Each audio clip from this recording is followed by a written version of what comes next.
આજનું બપોરનું જમવાનું મેનુ ડબલ શાક, એક છે કારેલાનું ભરેલું ફરજિયાત ખાવાનું અને ગુવારનું સાથે ફ્રી મળે એ રીતનું શાક છે. રોટલી, મરચાં, ગર અને મસાલા સાઈઝ. તો ભરેલું કારેલાનું શાક ખાવા બધા પધારો. અક્ષરને કારેલાનું, તાજું ગુવારનું, મરચાં અને છાશ. કારેલા કેમ ઓછા? કારેલું એક જ ફરજિયાત. કારેલું શરીર માટે સારું એવું કહેવામાં આવ્યું છે વડીલો દ્વારા. તો સારું. યસ ને, મેં આજે કારેલા નથી લીધા.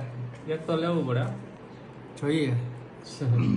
ગુવારનું શાક આપણું ફેવરેટ, અને સાથે દહીં અને મરચાં લીંબુવાળા. સરસ. કારેલો હાવ નહીં એમ ને? કારેલો હાવ નહીં. વાહ બાને. રોટલી, કારેલાનું શાક, ગુવારનું શાક, ગોળ ને મરચાં. સરસ. દહીં કારેલાનું ભાવે ને? હા, બધું ભાવે. તો સારું. ચાલો બધા બપોરા કરવા. કારેલાનું શાક આજનું સારું મેનુ કહેવાય.